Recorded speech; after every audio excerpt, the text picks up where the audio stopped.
এক football match দেখার সময় একটি লোক বলতেছে, কে এই নেইমার? এই নেইমারটা আবার কে? শুধুমাত্র প্লেয়ারদের পিছনে পিছনে দৌড়াচ্ছে, একটি গোলও করতে পারছে না।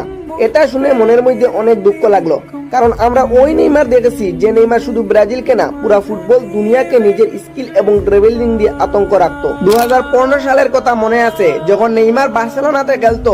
ওই নেইমার যার নাম শোনার পর অপোনেন্ট টিমের ডিফেন্ডারদের মনে আতঙ্ক থাকতো, কারণ নেইমারের স্কিল, ফ্রি কিক এবং ড্রিবলিং এর একটি কম্বো ছিল।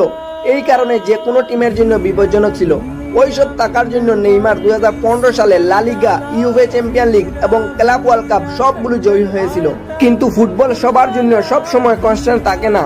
যখন একটি ফুটবল প্লেয়ার বারবার ইনজুরি হয়, হেড ইনজুরি, কামব্যাক করার জন্য চেষ্টা, আবারও ইনজুরি, আবারও কামব্যাক করার জন্য স্ট্রাগল, এরকম ইনজুরি এবং কামব্যাক করার জন্য চেষ্টা করতে করতে এক সময়ের সেরা প্লেয়ার আজকে শুধু নামটাই রয়ে গেছে।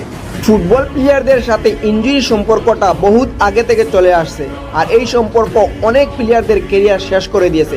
তো বন্ধুরা, এরকম ইন্টারেস্টিং ভিডিও পাওয়ার জন্য চ্যানেলটি সাবস্ক্রাইব করতে পারেন।